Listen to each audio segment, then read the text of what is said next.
Olá, eu sou a Paula Matias, sou coach profissional e formadora e sou também criadora do programa Master of You, um programa de coaching transformacional. Comigo está a Rita Pissarra. A Rita Pissarra é talvez vocês já devam conhecer, é uma antiga executiva da Microsoft com uma larga experiência internacional no mundo corporativo e que personifica a importância de trabalhar o mindset, o foco, a determinação e também muito a ver com o seu propósito de vida a nível profissional, a nível pessoal. Depois de uma grande carreira internacional, que passou pela Deloitte e pela Microsoft, a Rita, em 2023, comunicou que se ia reformar aos 44 anos. Foi assim algo polémico e bastante falado nas redes sociais e desde então ela tem, depois de ter editado o seu livro, A Vida Não Pode Esperar, tem-se dedicado a inspirar as pessoas sobre este mindset, sobre esta forma de viver e tão fora do comum que é uma reforma aos 44 anos. Olá, Rita. Olá, Paula, é um prazer enorme estar aqui contigo hoje. É muito bom ter-te aqui também, mesmo. O prazer é meu, muito obrigada pelo convite. Então, Rita, começo por te perguntar o que é para ti o propósito de vida? Ui, esta é uma pergunta difícil. Disseste que não ia haver perguntas difíceis. Um bocadinho. Eu acho que para mim o propósito de vida é fazermos algo que tenha significado, que vá para além do que é só para nós. É ser útil para alguém, é deixar um legado. Eu acho que é algo que nos transcende, é o nosso propósito. E é engraçado que durante muito tempo o meu propósito era a minha carreira, era ser bem-sucedida, era alcançar os meus sonhos e a partir do momento em que atingi a minha independência financeira consegui finalmente me dedicar a um segundo propósito, porque já não preciso de ter um propósito ligado ao dinheiro. Posso ter um propósito que seja simplesmente ajudar os outros ou estar mais tempo com a minha família. Não é simplesmente, é algo muito maior.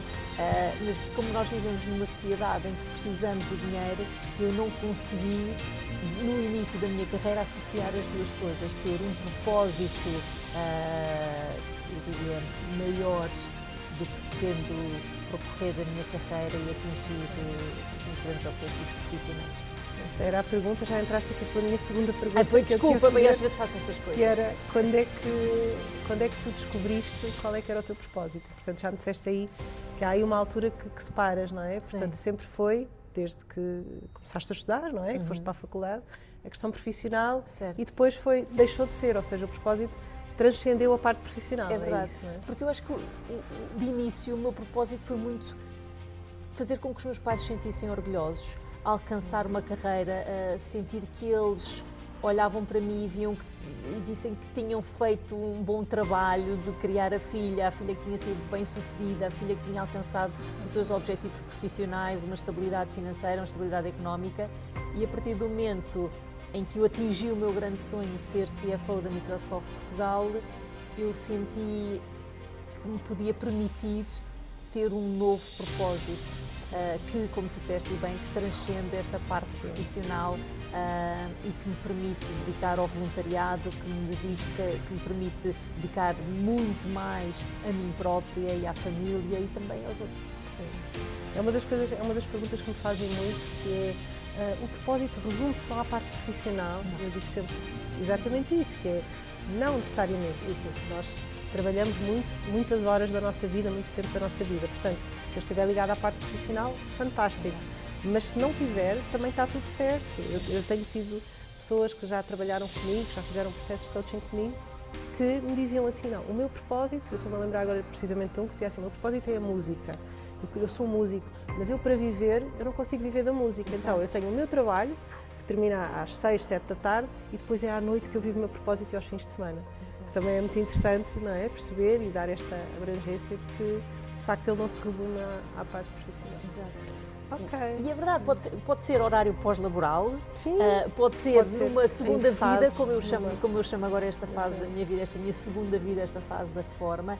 O que é muito importante, eu acho, é que nós temos que dedicar tempo ou pedir ajuda para percebermos qual é este novo propósito, como é que o podemos abraçar, porque eu acho que vai dar significado à nossa vida. Nós vamos nos sentir mais completos, vamos nos sentir fulfilled, não sei qual seria a tradução sim, para exatamente, português. mesmo completos, parece que é pequenina a palavra. Exato. Percebo perfeitamente. Ok, e também tu costumas contar, estou-me a lembrar agora a história daquele jogador de futebol que mexeu contigo. Isso, houve também esse clique de olhares para a vida com um propósito, que ela deve ser vivida com essa noção de deixar um legado. Esse momento também queres falar um bocadinho? O momento do falecimento do Fer em direto na televisão, eu acho que teve esse impacto em mim, como deve com certeza ter tido em muitos outros portugueses que viram aquelas imagens em direto na televisão. Eu acho que aliado ou amplificado ainda mais com o falecimento do meu pai, com 54 anos, vítima de ataque cardíaco, que me fez questionar as minhas escolhas de vida. Faz sentido trabalharmos dia e noite em busca de mais dinheiro, em busca de um status, em busca de sei lá, uma definição X na nossa carreira? Então, e se a vida acabar amanhã, como aconteceu com o meu pai, não é? Tão novo? E se eu não tiver a oportunidade de chegar à idade da reforma para concretizar todos os meus objetivos a que me proponho? Eu estou contente. Se a vida acabar amanhã, que arrependimento é que eu tenho? Que coisas é que eu poderia ter feito diferente? E portanto, eu acho que tanto o Fer como o meu pai tiveram esse momento na minha vida de fazer este clique para equacionar as escolhas que eu estava fazendo na minha vida. Ter essa noção imediata e dura da finitude da vida, não é? E que não necessariamente é quando chegarmos aos 90, por aí, pode ser a qualquer momento da vida. Sim. E queria-te perguntar agora, Rita, nesse teu caminho como CFO e depois, depois de teres tomado a tua decisão de reformares aos 44 anos, que obstáculos é que tu encontraste no teu caminho para viveres do teu propósito? Sim, obstáculos que, pelo menos à partida, foi mais desafiante por isto? Consegues lembrar assim de alguns? Tantos. Sim, 3 ou 4. Bem, durante a minha carreira, por exemplo, um dos grandes desafios que eu tive foi quando emigrei para o Brasil e onde eu não me preparei para o desafio de estar num novo país com uma cultura diferente, com uma realidade diferente da minha. Eu pensei que emigrar para o Brasil ia ser um bocadinho mais do mesmo do que estar em Portugal. Para todos os outros países eu preparei-me a perceber a cultura, a forma de trabalhar, a forma de responder a desafios e eu pensei que o Brasil ia ser muito similar a Portugal. Não me preparei e sofri na pele as consequências de não ter feito esta preparação. E portanto eu digo muito às pessoas quando planeiam emigrar, estudem bem o país para onde vão, estudem bem a forma de trabalhar do país para onde vão para serem bem-sucedidos. Não façam como eu fiz, façam o que eu vos digo, não façam o que eu fiz. Mas eu acho que nesta segunda fase da minha vida, deste segundo propósito, digamos assim, não têm sido tanto desafios, para mim tem sido muito uma descoberta. Então, tenho vindo a aprender muito, porque eu sempre fui uma pessoa que planeou muito todas as fases da sua vida, que sempre teve um plano de carreira, que sempre teve um plano de competências e neste momento, um bocadinho por culpa do podcast O Céu é o Limite, o meu segundo plano de vida tem mudado drasticamente e tem sido um bocadinho uma redescoberta. E eu acho que esse tem sido o grande desafio, é eu ir descobrindo esta vida de escrever um livro, esta vida de gravar podcasts, de falar em público. Não têm sido tanto desafios, no sentido em que são blockages, não é? Que são blocos, mas têm sido coisas novas para as quais eu não estava preparada e nunca me preparei, não fazia ideia de como superar.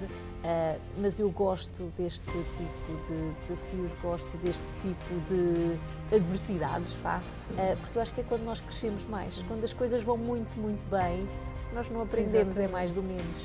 E é quando algo diferente, quando vem estas curveballs, não é? Quando é algo diferente na nossa vida, nós temos que nos dedicar e temos que perceber e temos que entender para superar. Ok, boa. E deixa-me fazer-te aqui uma pergunta que me estava a ocorrer, que é, e num país como o nosso, que tem uma mentalidade assim, bem tradicional, tens sentido, em termos de obstáculo, sentiste alguma vez a opinião das pessoas mais, assim, daquelas assim, não, isso não é possível, isto é porque ela veio dos Estados Unidos, isto é porque ela teve uma vida facilitada. Notaste muito isso? Sim. Anotas? Noto ainda, hoje, todos os dias. Aliás, sempre que eu começo a fazer uma palestra, eu começo por explicar às pessoas que quando a minha história se tornou viral, que eu recebi muito feedback construtivo, digamos assim, de que eu herdei milhões, de que eu venho de famílias ricas, de que eu roubei a Microsoft, sei lá, as pessoas inventam 30 por uma linha, portanto eu gosto muito de começar as minhas palestras por explicar que não é verdade, que eu venho de famílias humildes, que eu tive de fazer um plano de carreira, que eu não herdei milhões, que eu não ganhei o Euromilhões, para desmistificar, porque eu acho que em Portugal, infelizmente, existe muito esta saída fácil de que, não, se ela foi bem sucedida é porque fez alguma coisa errada, é porque tomou vantagem de alguma maneira, e eu gosto de começar por quebrar todos esses mitos e essas especulações que têm sido feitas para as pessoas perceberem que não é verdade, eu tive que batalhar para chegar lá e eu tenho a certeza que se eu conseguir, qualquer outra pessoa que faça um plano e que se comprometa da forma como eu me comprometi, vai conseguir alcançá-lo. E daí eu considero, eu e tantas pessoas que têm tão inspirador, de facto, a forma como tu, a longo prazo, tiveste este foco, não é? Este mindset que eu acredito que todos nós precisamos, de olhar para a nossa vida com um plano e sentir que, ok, eu quero estar daqui a quanto tempo, cada um define, não é? Eu quero estar em determinado lugar, é importante para mim viver daquela maneira e fazer por isso, não é? Esse trabalho, esse mindset, e daí é onde também o teu trabalho, a tua forma de estar se liga com a minha, não é? E sabes o que eu vejo muito em Portugal é que é muito fácil as pessoas querem numa rotina que não gostam, que não estão contentes, não gostam do que fazem, acham que ganham pouco, com certeza se calhar ganham, pagam salários muito altos, não gostam do chefe, mas não tomam uma atitude para fazer diferente. Exatamente. Não tomam as rédeas da sua vida. Isto pode se calhar parecer uma coisa muito simples, mas nós só vivemos uma vez, é verdade. Como é que nós passamos dias e dias e dias descontentes com a nossa realidade e não tomamos as rédeas da nossa vida, da nossa carreira, das nossas finanças para chegarmos a um lugar diferente? Exatamente. Não, é mesmo isso, é esse... Porque, de facto, toda a nossa sociedade e a nossa educação não é neste sentido de nos empoderarmos, de termos esse poder de escolha, de definirmos a nossa vida. Não, eu sou mal paga, a culpa é do patrão, a culpa é da empresa, a culpa não é, então se eu for mal eu mudo, eu vou sair, mas aqui é muito... Certo. E há sempre a expectativa de que é da responsabilidade do chefe ou da entidade patronal de planear a nossa vida. Ora, se nós não delegamos a escolha do nosso namorado, vamos delegar a escolha da nossa carreira, da nossa vida, não faz sentido. Mesmo, é isso mesmo. Isso é tão importante, é ser mesmo... Sublinhem, não é? Quem tiver a tomar notas. Sublinhem isto, de facto. Rita, e agora diz-me tu o que é isto que eu vim, este conceito veio para mim, chegou a mim muito através de ti e hoje em dia ouve-se falar muito de literacia financeira. Explica-me o que é isto da literacia financeira e o quanto é importante para quem nos está a ouvir e a ver lá em casa. Olha, desconstruindo um bocadinho a pergunta, eu acho que começamos com um grave problema. Para já, em termos de literacia financeira, Portugal é o segundo país a contar do fim na União Europeia, portanto estamos mal. E eu acho que é muito derivado do facto de que não se fala de dinheiro em Portugal. Não se fala. Não perguntas quanto é que custou, não perguntas quanto é que ganha, nada. Aliás, uma coisa é muito cara, não sei se já reparaste, diz preço sob consulta. Sim, exatamente. Não se fala, é tudo, não pode ser. E eu acho que esta realidade em Portugal de não se falar de dinheiro, o que acontece quando nós não falamos de algo? Ela torna-se tabu e se torna-se tabu, ninguém percebe muito bem, é aquele misto, quase um papão, não é, que fica ali e não se fala. Então há um desconhecimento muito grande sobre o dinheiro em Portugal, o que fazer com o dinheiro, como fazer o dinheiro trabalhar para nós, como fazer o dinheiro gerar mais dinheiro. As pessoas não sabem o que é um juro composto, as pessoas não percebem como é que o dinheiro pode e deve crescer ao longo do tempo. Desconhecem o que é investir o dinheiro. Se falares com pessoas sobre investir em ações, as pessoas vão pensar que tu foste jogar ao casino e que puseste dinheiro na roleta e aquilo é tudo um jogo de sorte e de azar e que escolheste uma cor e pode dar certo e pode dar errado. E, portanto, é muito grave a falta de literacia financeira que temos em Portugal e eu acho que também veio muito ao de cima com a minha história. não é? Das pessoas não completamente. perceberem como é que eu, que não ganhei o Euromilhões e que não venho de famílias ricas, consegui ter esta independência financeira, ou seja, ter dinheiro para não precisar trabalhar em troco de um salário para o resto da minha vida. E então, eu acho que é muito, muito importante três coisas para as pessoas terem mais literacia financeira. Primeiro é terem controle das suas despesas. Ora, nós, quer dizer, vocês, as pessoas trabalham 40 ou mais horas por semana para ganhar um salário. Se fores um entrepreneur, muitas vezes trabalhas muito mais de 40 horas, trabalhas por conta do trem, trabalhas 40 horas para ganhar um salário. E se eu perguntar, e façam esse exercício em casa, se eu te perguntar também a ti, quanto é que gastaste em alimentação no mês passado, a maior parte das pessoas não sabe dizer. Não tem. Eu já tenho feito palestras para 4.000 pessoas e só 10% da audiência é que levanta a mão. Portanto, como é que nós trabalhamos tantas horas para ganhar um salário e de repente não dedicamos uma hora que seja a perceber para onde é que o dinheiro foi? Exatamente. Ora, se o dinheiro deu tanto trabalho a ganhar, temos que ter controle para saber para onde é que ele está. Mas isto é o primeiro grande aspecto. O segundo aspecto é ter um orçamento, é perceber quanto é que eu quero dedicar, quanto é que eu da parte da fatia do meu salário a cada uma das coisas que eu tenho que pagar no fim do mês. Quanto é que deve ir para casa, quanto é que deve ir para a alimentação, quanto é que deve ir para a escola, para o carro, para não sei o quê, e fazer um plano. Ora, no mês passado eu gastei 100. Posso cortar aqui, sim ou não? Posso renegociar os meus contratos ou não? Posso, sei lá, qualquer coisa. Temos que olhar para os gastos, para as saídas do dinheiro ter consciência e perceber... primeiro. Exatamente. Então, com este plano, nós vamos perceber para onde é que o dinheiro está e quanto é que estamos a poupar ao fim do mês. Ora, primeiro problema aqui. Em Portugal diz eu vivo no limite das minhas possibilidades.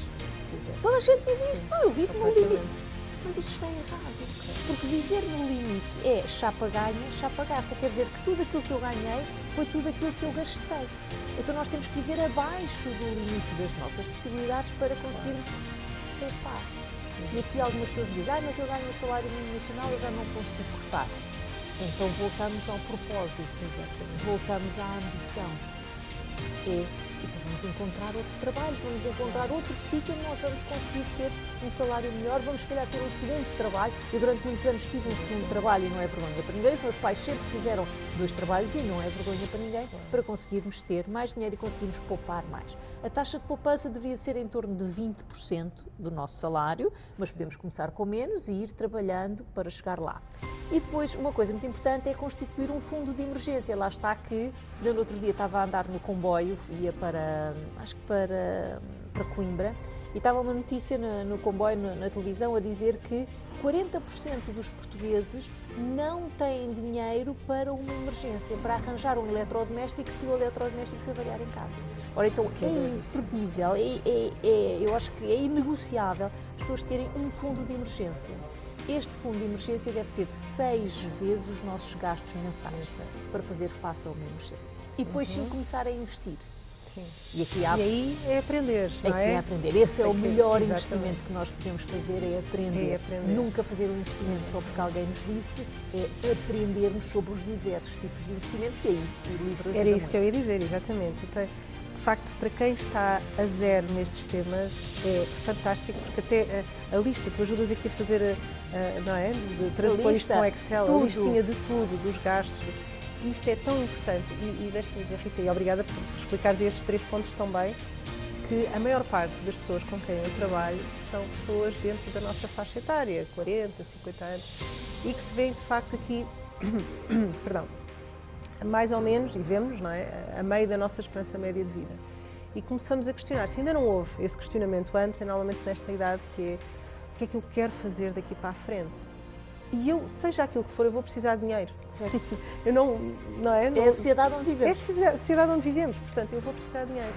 E se eu até hoje nunca pensei como é que eu posso usar o dinheiro como de uma forma fluida, não estar escrava dele, é aqui que também começa. E, portanto, o que eu tenho visto, vejo no meu caso e vejo muita gente a começar também a despertar, e isto não dá para separar da literacia emocional, do autoconhecimento, do propósito de vida, e cada vez mais eu vejo a literacia financeira entrar aqui também, porque faz parte da nossa vida. Nós não vivemos sem dinheiro, não é?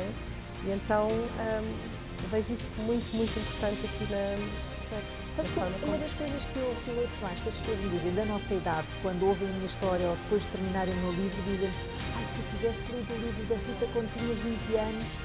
E a minha resposta é sempre a mesma. É verdade, não leu quando tinha 20 anos, mas tu your point, tu o que disseste, estamos no meio da nossa esperança média de vida. Portanto, vocês ainda têm mais 40 anos para fazerem o plano. O meu demorou 20 anos a implementar. Se calhar não conseguem ao nível que eu cheguei, mas se for um plano que vos vai dar outra estabilidade, que vos vai dar outro propósito para daqui a alguns anos, vale a pena começar já. Exatamente. O que nós não podemos fazer é, agora já vou demasiado tarde, não vale a pena fazer nada. Exatamente. Não, é como investir. O momento ideal tinha sido ontem. Se não conseguimos ontem, estamos sempre a tempo, exatamente. É hoje. Hoje é o bom momento. É mesmo isso, Rita. Obrigada, Rita, por esta nossa incrível conversa. Foi muito bom mesmo ter-te aqui. O prazer foi meu, Paula. Muito obrigada pelo convite. Foi um prazer estar contigo e com todos os que me estão a ouvir. Eu gostei mesmo muito da nossa conversa. Aproveito aqui para para divulgar o livro da Rita, A Vida Não Pode Esperar. É um must. Acreditem que toda a gente devia ler este livro mesmo. E resta-me despedir dizendo para acompanharem-me nas redes sociais, vão seguindo em paulamatias.com, em Paula Matias no Instagram, Facebook e LinkedIn. E obrigada!